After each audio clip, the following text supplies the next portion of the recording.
victim to those conditions is James Hayden. A difficult off for you yesterday. How's that ankle doing this morning? Yeah, it's a bit beat about, but you know, that's the way it goes. Take the good with the bad. We wish you the best of luck, James. Moving on over here to Neil Mackenzie on the front row for the first time. Good to see him there. Alton Park seems to be a bit of a turning point for him. Neil, congratulations for making the front row for the first time. Seems like Alton Park was a turning point for you. Yeah, before Alton Park, I said before, we worked hard to get the bike right for me, and it was obviously a lot better there, and finished the weekend off with the rostrum. So And you did have an off this morning. This is bike 2, but you qualified on this bike yesterday, so no problems ahead, surely? yeah, that's right. Both bikes are pretty much the same, although I would have preferred to ride the bike that I crashed, but it's in a million pieces now, so I've got to get on with the job with this one. Well, best of luck. It's good to see you up here. And of course, we've got Stalker here. That Suzuki looking very impressive out there on a circuit which is normally dominated by the Ducatis. Now, if we move on, leading the championship at the moment, obviously JR. First pole of the season for Neil Hodgson here.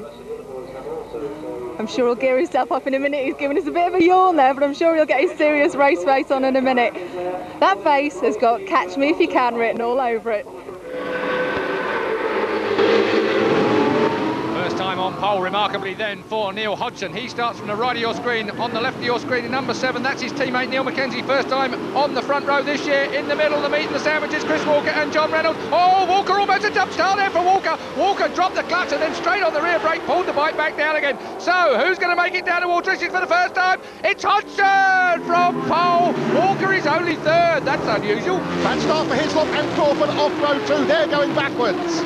Down towards Sears, the braking area, and already backing it in. Neil Hodgson looking so determined at the moment. Turns it onto the Revit straight for the first time. They're down to 22 laps. We're on board with Paul Brown, the Yamaha, well back. Got a lot of work to do. Oh, dear me, gets his nose wiped there by... Oh, Crawford leaps over. Crawford just crashed into somebody already down in the middle of the track. John Crawford had nowhere to go, and you can see the yellow flags being waved in the background there as Hodgson, oblivious to what has just gone on turn 2. That is a big crash, Jules. Got to be a red flag, Keith. Got to be a red flag coming out. Oh, look at that. Dear me, look at that. That's Shane Byrne down. Shane Byrne, Shaky Byrne is down. Crawford is over there on the grass. Crawford is picking himself up. So Crawford is okay. Well, a hop, skip and a jump for him. But that is Shaky Byrne down in the middle of the track. And that's the man, I think, that John Crawford ran over. So the medics immediately on site straight away. But I think we've got about 5 bikes down. I've counted at least 6, I think, Keith. 1, 2, 3, 4. I think one might have been cut in half. John Crockford's there. John Crockford's there as well. So Shane Byrne, John Crockford, John Crawford is also around. Dean Ellison, we're told, is down, and Steve Marks. So a huge 5-bike crash. Full distance restart for the Superbikes then, and that is in 10 minutes.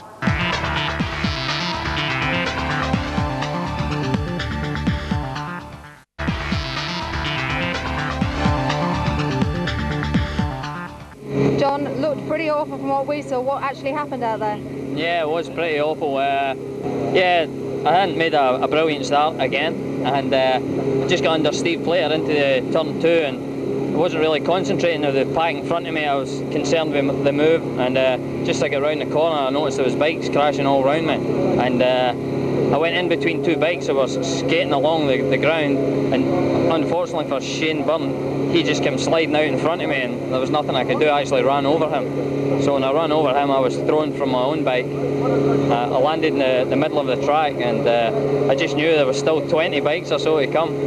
I actually started to turn around, and I could see all the pack coming towards me, and that's probably one of the scariest things I've experienced in my career. We see you limping. You're obviously back out there on the spare. Are you going to be okay? Yeah, I've done something. I think I've possibly broken my big toe on my left foot, unluckily enough. So yeah, we'll go out and see if we can tough it out and get some points at least. Go and take a breather for 5 minutes. Thank you.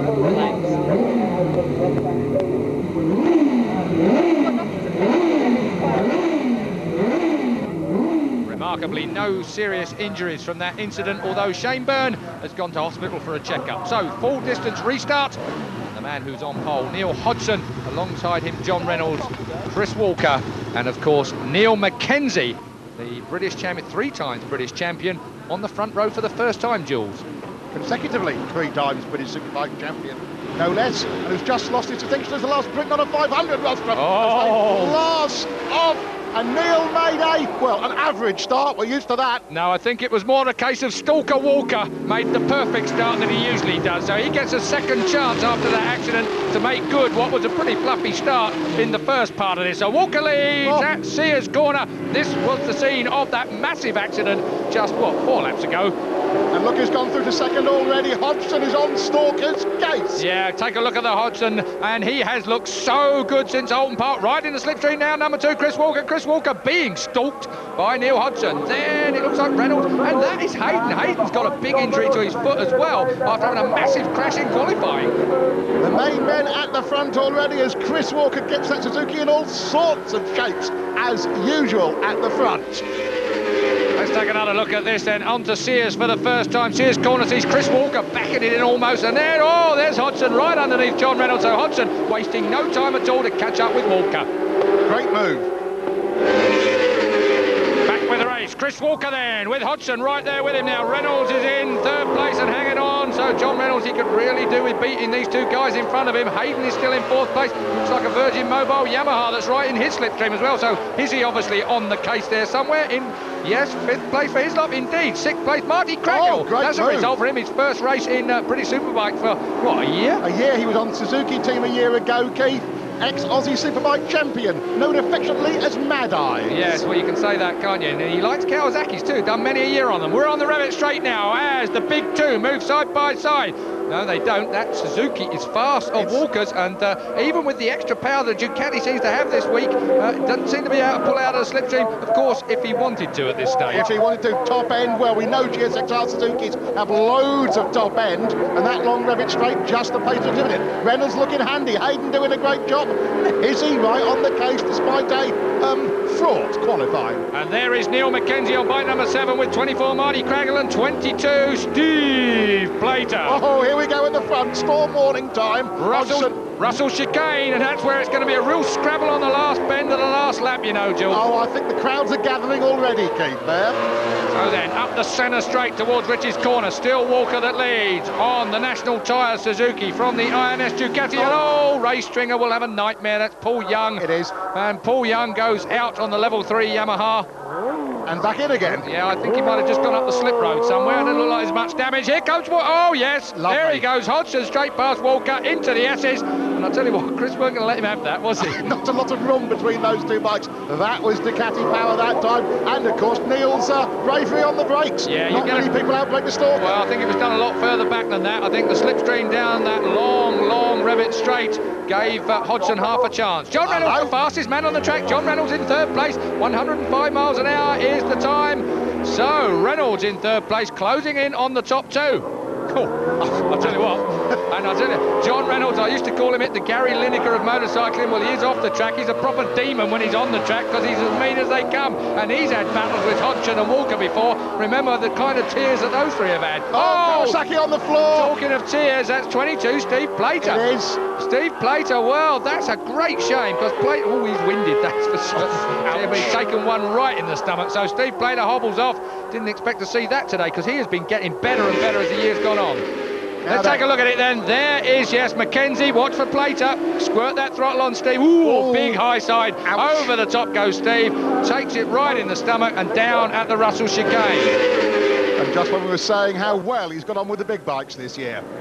Comes up from the 600 Super Sports class to Superbike. Steve Plater has done magnificently well. Hodgson puts in the fastest lap, 105.66 miles an hour over the 1.9 mile Snetterton circuit. Hodgson is on the go. Stalker, though, doing what he does best. He's right there behind Hodgson. Hodgson cannot go to sleep, but closing it is John Reynolds. Watch out for third place man John Reynolds. We're at that tricky little Russell chicane now. Onto the centre straight. The pit boards are hanging out, Julian. This is making me sweat. You can just imagine what John Reynolds is thinking, can't you? Look, those two again. I'll just wait here for a minute then. Yes, he might gift another one like he did at Alton. I see your point, Julian Ryder, you old cynic. Well, John Reynolds has been around long enough, hasn't he, to be have that thought process go through. McKenzie sixth now behind Hizzy. Great ride from Hizzy, this to 5th place. And I would think he'll be able to do something about the walking wounded Hayden in the near future. Well, we're going to find out about that. James Hayden's a fairly tough cookie. Rev it straight then down towards the braking area of the S's. Hodgson leads on bike number 4. 2 is Chris Walker. Then it's 3, of course. course, John Reynolds, the series leader, remember, has quite a substantial series lead at the moment, courtesy of the two boys in front of him who actually gave him the win at Oulton Park. And subject to judicial review as well, of course. That'll be interesting. Paul Brown, now it'll be nice to see Paul Brown do something good on the mobile Yamaha, because he really has